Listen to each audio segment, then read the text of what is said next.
Bharatiya Janata party ने तो हद ही कर दी है। क्या लोकतंत्र को इस तरह से तार-तार किया जाएगा? अब क्या विधानसभा के अंदर विपक्ष के जो विधायक हैं, उन्हें भी घुसने नहीं दिया जाएगा?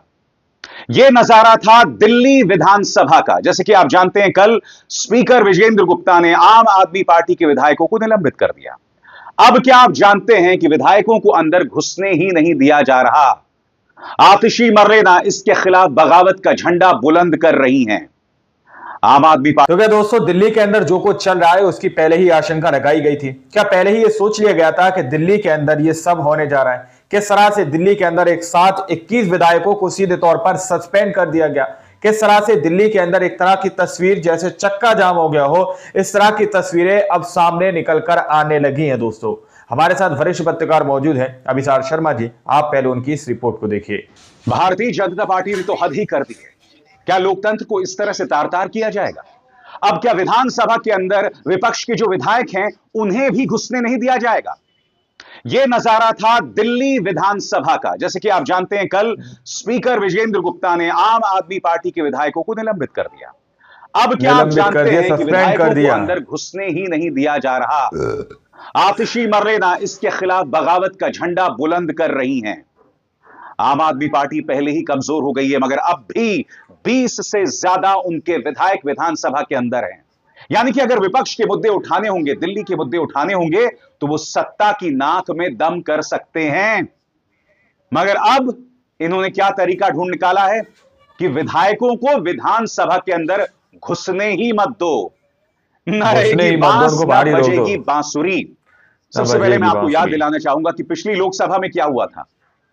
लोकसभा के अंदर करीब 150 सांसदों को निलंबित कर दिया जाता है और उन्हें बाहर का रास्ता दिखला दिया जाता है, और फिर सत्ता पक्ष यानी बीजेपी अपने परम मित्रों के लिए विधेयकों को पास करवा देती है। क्योंकि भाई, जब सदन के अंदर विपक्ष ही नहीं है, तो आप जितने मर्जी चाहे विधेयक जो है वो पारित करवाएं। मगर आज हम दिल्ली की बात कर रहे हैं, और यह मत सोचिए दोस्तों कि सिर्फ आम आदमी पार्टी के विधायकों को घुसने नहीं दिया जा रहा है। न्यूज लॉन्ड्री की इस खबर के मुताबिक पत्रकारों को भी विधानसभा के अंदर घुसने नहीं दिया जा रहा। इसकी मैं चर्चा करूंगा, मगर सबसे पहले मैं आपको दिखाना चाहता हूं आतिशी मर्लेना जब घुसने का प्रयास कर रही हैं, और तब कार में बैठे बैठे उन्हें आदेश दिखाया जाता है जिसके अंतर्गत वो अब अंदर नहीं घुस सकती। देखिए क्या हुआ। एक चुने हुए विधायक या एक चुने हुए सांसद को परिसर से एंट्री के लिए रोका गया हो, ये भारत के 75 साल के इतिहास में कभी नहीं हुआ है। तो हम इंतजार कर रहे हैं, कहीं पे गाड़ी खड़ी है, हम इंतजार कर रहे हैं। आपकी बाकी एमएलए की बाहरी होंगे भी रोका जा रहा है, तो क्या आप सभी 21 लोग यहाँ पे आज पहुंचेंगे? बिल्कुल पहुंचेंगे।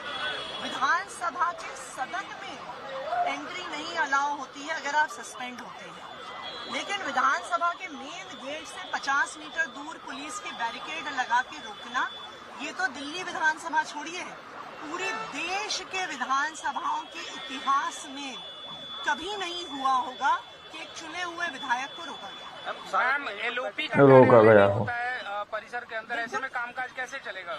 एलओपी का कार्यालय होता है, विधायकों को अपने एडमिनिस्ट्रेटिव काम होते हैं, क्वेश्चंस लगाने होते हैं, रूल 280 के अपने इलाके के से जुड़े हुए मुद्दों के क्वेश्चन लगाने होते हैं, मुद्दे उठाने होते हैं, राइटिंग में देने होते हैं।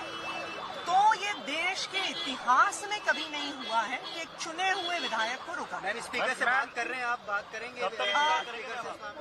सवाल अभी पहले तो हम ऑर्डर का इंतजार कर रहे हैं, कोई ऑर्डर तो दिखाएं। ये क्या ऑर्डर अभी आपको दिखाया? उसमें लिखा है कि परिसर में भी एंट्री नहीं। इसमें ये लिखा हुआ है कि above mentioned members are suspended from the house for 3 sittings। ठीक है, 3 सिटिंग के लिए सदन में अंदर। देखिए, विधानसभा का एक बहुत बड़ा परिसर होता है, इसमें मंत्रियों के ऑफिस होते हैं, मुख्यमंत्री का ऑफिस होता है, लीडर ऑफ ऑपोजिशन का ऑफिस होता है, स्पीकर का ऑफिस होता है, एडमिनिस्ट्रेटिव काम होते हैं जो विधानसभा के परिसर से जुड़े हुए होते हैं, और विधानसभा के परिसर में एक सदन होता है जहां पे कार्रवाई चलती है।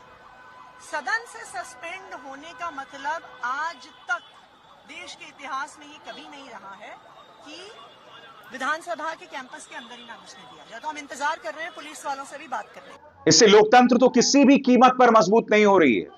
इंतजार कीजिए इस मुद्दे पर भाजपा नेता सतीश उपाध्याय ने क्या कहा, प्रवेश साहिब सिंह वर्मा ने क्या कहा, उसकी भी मैं चर्चा करूंगा। इसके अलावा CAG की वो रिपोर्ट जिसमें दावा किया जा रहा है कि करीब 2000 करोड़ का नुकसान हुआ था, उसकी हकीकत क्या है वो भी मैं आपके सामने पेश करूंगा।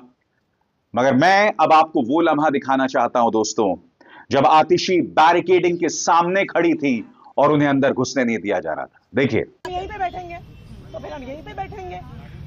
ये तो बिल्कुल तानाशाही है। ये देश के इतिहास में कभी नहीं हुआ है कि एक चुने हुए विधायक को आप विधानसभा के परिसर के अंदर नहीं घुसने दे रहे हैं।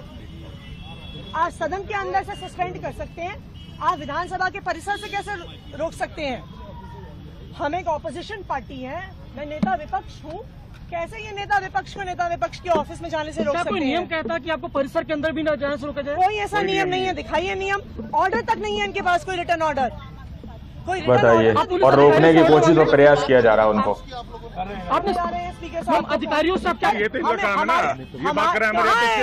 कहाँ है? ऑर्डर ही नहीं है इनके पास कोई। इन्होंने सिर्फ बैरिकेड लगा दिए। कहाँ है इनके ऑर्डर?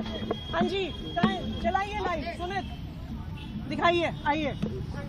स्वाभाविक सी बात है दोस्तों, इसके बाद विपक्ष के पास सिवाय प्रदर्शन करने का कोई विकल्प नहीं रह जाता। मैं फिर आपसे कहता हूं, विपक्ष का यह पूरा अधिकार है कि वो जनता की आवाज को उठाएं। अगर वो अराजकता मचाते हैं तो स्पीकर का अधिकार है कि वो विपक्ष को बाहर का रास्ता दिखलाए। मगर आप जानते हैं कि भाजपा जब से सत्ता में आई है, इससे पहले लोकसभा के अंदर भी किस तरह से वहां के स्पीकर, चाहे राज्यसभा हो या लोकसभा हो, भाजपा के पक्ष में प्रचार करते हैं। और यहां दिल्ली विधानसभा में भी मुझे इस बात पर हैरत नहीं होगी कि यहां पर भी वही किया जा रहा है। तो सवाल यही किया जाएगा, जैसे लोकसभा में हुआ था वैसे ही विधानसभा में किया जा रहा है। किस तरह से आतिशी मरलेना अपने विधायकों के साथ प्रदर्शन कर रही है।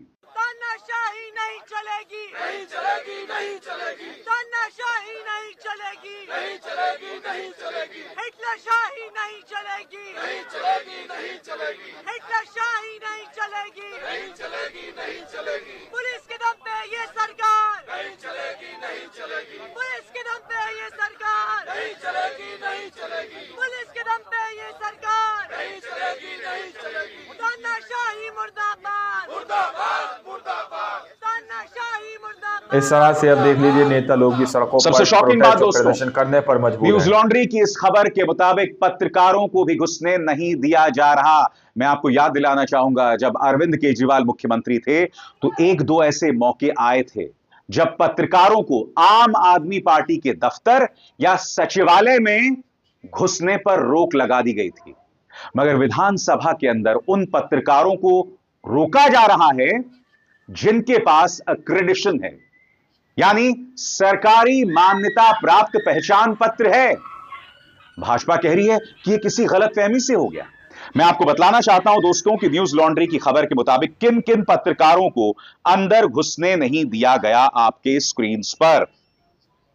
ANI से निरंजन मिश्रा, दीपक रावत ABP न्यूज से, PTI से श्वेता, इसके अलावा पुलकित नागर टाइम्स नाउ से, मोहित बख्शी न्यूज नेशन से, जावेद मंसूरी न्यूज 18 से, देवेश भाटी जी न्यूज से और नमित त्यागी जनतंत्र से। इन लोगों को विधानसभा में नहीं घुसने दिया। मीडिया है। मगर मैं आपसे एक सवाल पूछना चाहता हूं, जिन पत्रकारों को अंदर नहीं घुसने दिया, क्या इस पर कोई बवाल मचाया गोदी मीडिया ने? याद कीजिएगा दोस्तों, यही हरकत लोकसभा के अंदर की गई है जब पत्रकारों की एंट्री को सीमित कर दिया गया है। और मैंने, याद कीजिएगा, वो मुद्दा आपके सामने उठाया था तब जब पत्रकारों को एक कमरे के अंदर नजरबंद जैसा कर दिया गया था। राहुल गांधी उनसे मिलने आए थे। तो आप देख रहे हैं यही हरकत विधानसभा में दिखाई देती है और यही हरकत हमें लोकसभा में भी दिखाई दी थी। इसीलिए मैंने कार्यक्रम की शुरुआत में कहा दोस्तों, इससे क्या लोकतंत्र मजबूत होगा? बहरहाल भारतीय जनता पार्टी उग्र तेवर में है। पार्टी के जो विधायक हैं और मंत्री हैं, प्रवेश साहिब सिंह वर्मा ने कहा है कि शीश महल की पूरी जांच की जाएगी और अरविंद केजरीवाल किसी भी कीमत पर नहीं बचेंगे। मगर ये पैसा अरविंद केजरीवाल ने कहां पर लगाया, इसकी भी जांच करेंगे। शीश महल की भी जांच होगी। उसी के साथ में जो CM ऑफिस है जब मैंने वो देखा और आप ही लोगों ने बोला, मीडिया ने कहा कि हमें तो आज तक वहाँ पे एंट्री नहीं मिली थी, कोई भी एमएलए उसमें एंट्री नहीं कर सकता था। 3 साल से वो बना हुआ है और सीएम ऑफिस भी इतना लेविश बना हुआ है, ऐसा लगता है दुबई के शेख का ऑफिस है।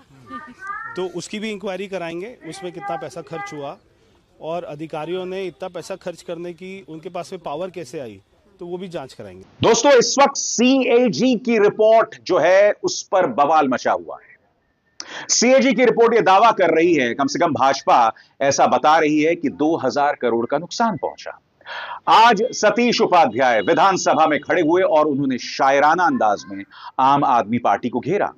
आम आदमी पार्टी इस नुकसान के बारे में क्या कह रही है कुछ देर बाद, मगर सबसे पहले आइए सुनते हैं क्या कहा सतीश उपाध्याय ने। बीजेपी विधायक सतीश उपाध्याय ने आम आदमी पार्टी पर हमला बोलते हुए कहा कि जब आम आदमी पार्टी सत्ता में आई, इन्होंने खुद को ईमानदार और पारदर्शी पार्टी कहा था, लेकिन अब यह पार्टी भ्रष्टाचार का पर्याय बन गई है। सियासत की गली में ईमान बिक रहा था, जो पहरेदार था वो चोर दिख रहा था, शराब की बोतल में इरादे घुल गए, जनता की दौलत से शीश महल संवर रहा था। ये वही पार्टी जो ईमानदारी और पारदर्शिता के दावे करती थी, लेकिन आज भ्रष्टाचार के दलदल में अंदर तक डूबी हुई है। कैग ने दिल्ली की शराब नीति, अनियमितता और भ्रष्टाचार को उजागर किया है। इस नीति से दिल्ली को 2002 करोड़ से अधिक का नुकसान हुआ है। यह दिल्ली के लिए भारी नुकसान था। लाइसेंस के लिए नियमों का उल्लंघन हुआ है, मगर दिल्ली की पूर्व मुख्यमंत्री आतिशी मरलेना ऐसा नहीं मानती। वो कह रही हैं कि सीएजी में पारदर्शिता की तारीफ की गई है, वो वहां नहीं।